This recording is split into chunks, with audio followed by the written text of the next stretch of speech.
సుమన్ టీవీలో మీ business promotions కోసం ఈ కింది నెంబర్ను సంప్రదించగలరు.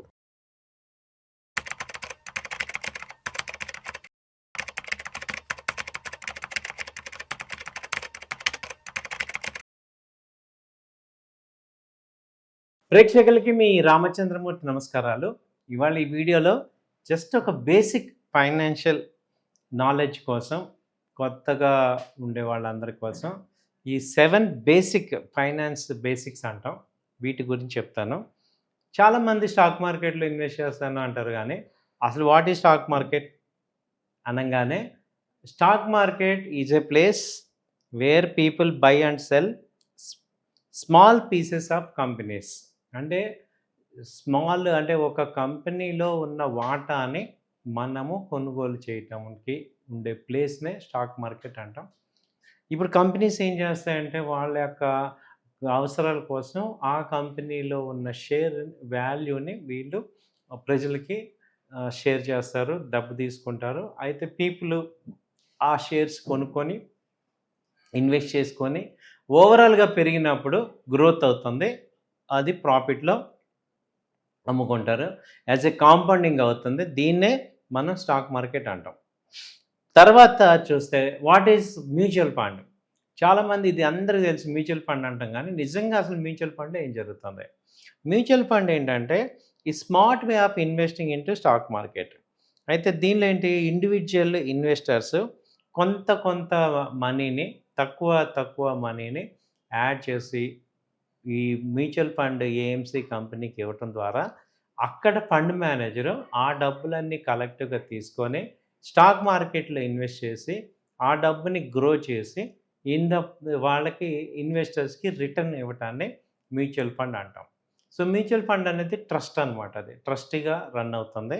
సో ప్రొఫెషనల్స్ కాబట్టి ఫండ్ మేనేజర్స్ వీళ్ళు దీనిలో హ్యాండిల్ చేస్తారు కాబట్టి మంచి బెటర్ రిటర్న్స్ ఇచ్చే ఛాన్స్ ఉంది. తర్వాత మూడో ఫైనాన్షియల్ బేసిక్ పాయింట్ ఏంటంటే, what is emergency fund. Emergency fund అంటే ఏంటంటే, మనందరికి తెలిసిందే, ఇది సెపరేట్ సేవింగ్ అకౌంట్.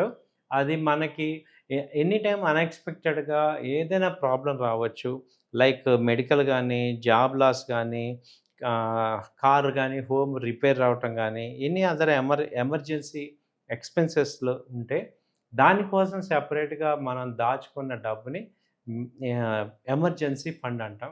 ప్రతి వాళ్ళు కూడా ఇవాళ compulsory emergency fund 3 months of your salary maintain చేయాలి అనేది ఫైనాన్షియల్ అనలిస్ట్ చెప్పే మాట. దీనివల్ల ఏమవుతుందంటే మనకి మనకు ఒక కాన్ఫిడెన్స్ ఉంటుంది ఇన్ కేస్ ఆఫ్ ఎమర్జెన్సీ. ఎందుకంటే ప్రతిసారి ఎవరిని అడుగుతాం డబ్బులు అర్జెంటుగా కావాలంటే, కాబట్టి మనకంటూ కొంత అమౌంట్ ఉంటే దాన్ని వాడుకోవచ్చు. తర్వాత చూస్తే ఇన్ఫ్లేషన్. చాలామంది ఇన్ఫ్లేషన్ అని మాట్లాడుతుంటాం ఎకనామిక్గా. What is exactly inflation? Inflation అంటే ఏంటంటే, ఇవాళ మనం లాస్ట్ ఇయర్, ఇప్పుడు ఇండియన్ ఇన్ఫ్లేషన్ వచ్చి 4% ఉంది.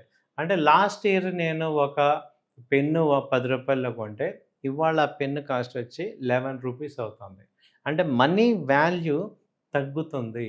అంటే పర్చేజింగ్ పవరు మనీకి తగ్గుతుంది. అంటే లాస్ట్ టైము 100 రూపాయల్లో ఉండాల్సిన ఐటము ఇవాళ 110 రూపాయలకి వెళ్ళటం వల్ల ఆ డిఫరెన్స్ ఎంతైతే పెరుగుతుందో దాన్ని ఇన్ఫ్లేషన్ అంటాం.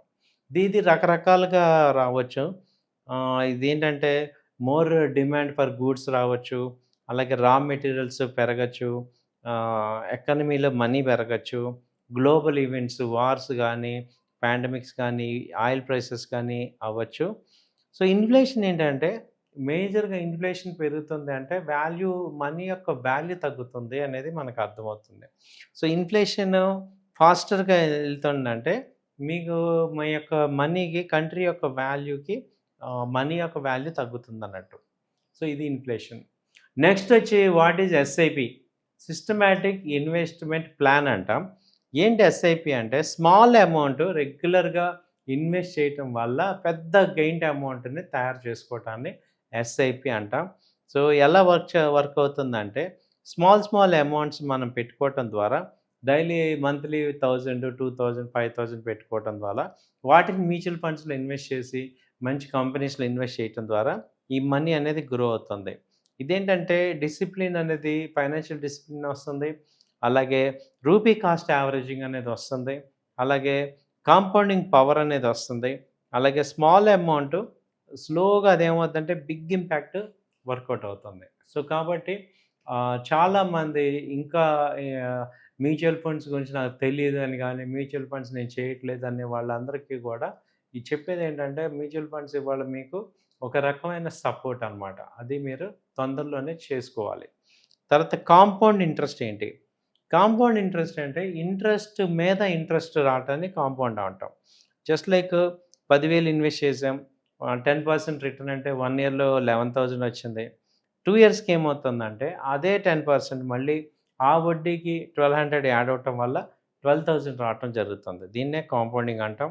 ఈ టైమ్ గ్రో అయినప్పుడల్లా కాంపౌండింగ్ చాలా బెనిఫిట్ అవుతుంది. Small amounts can become a bigger amounts అవుతాయి. అలాగే బిగ్ గోల్స్ అచీవ్ చేయడానికి పాసిబిలిటీ వస్తుంది. తర్వాత వాట్ ఈజ్ క్రెడిట్ కార్డ్? చాలామంది అంటారు క్రెడిట్ కార్డ్ ఏంటి అని. ఏంటంటే borrow money from the bank and pay for the things later. నీకు ఇప్పుడు అర్జెంటుగా మనం ఏదైనా కొనుక్కుంటాం. అది అందరికి తెలిసిందే. కాకపోతే దీనిలో మంచి చెడు ఏంటో కూడా తెలుసుకోండి. ఏదైనా ఇమ్మీడియట్‌గా వస్తువు కావాలంటే దాన్ని క్రెడిట్ మీద తీసుకోవటానికి క్రెడిట్ కార్డ్ వాడతాం. అడ్వాంటేజెస్ ఏంటంటే convenient, no need to carry cash. అలాగే క్రెడిట్ స్కోర్ పెరగడానికి యూజ్ అవుతుంది. రివార్డ్స్ వస్తుంటాయి. ఇంట్రెస్ట్ ఫ్రీ పీరియడ్ ఉంటుంది. దాదాపు 40, 50 డేస్. డిసడ్వాంటేజెస్ ఏంటంటే హై ఇంట్రెస్ట్ అనమాట ఇది. 30-40%, 3% నుంచి 4% ఇంట్రెస్ట్ ఉంటుంది. ఓవర్ స్పెండ్‌కి ఎక్కువ ఛాన్స్ ఉంటుంది. అలాగే లేట్ పేమెంట్ ఫీ కూడా చాలా ఎక్కువ ఉంటాయి. అలాగే ఆల్వేస్ వీటికి ఏంటంటే ఆన్ టైమ్‌లో కట్టుకోవటం, రెగ్యులర్‌గా ఫైనాన్షియల్ డిసిప్లిన్ ఉండటం. ఇవి క్రెడిట్ కార్డ్ వల్ల ఫైనాన్షియల్ డిసిప్లిన్ దెబ్బతినటానికి ఎక్కువ ఛాన్సెస్ ఉంటున్నాయి. కాబట్టి ఇవన్నీ ఫైనాన్షియల్ లాంగ్వేజే. జాగ్రత్తగా మీరు వీటిని 1, 2 సార్లు చదువుకొని మీరు అన్నీ తెలుసు అంటాం గానీ, మనం పాటిస్తున్నామా లేదా? ఇప్పుడు నేను పాటిస్తున్నానా లేదా అనేది మీరు మీ ఎవరికి వాళ్ళు చెక్ చేసుకొని మీ ఫైనాన్షియల్ ట్రాక్‌ని ఇంప్రూవ్ చేసుకోండి. థాంక్ యూ అండి. నమస్తే.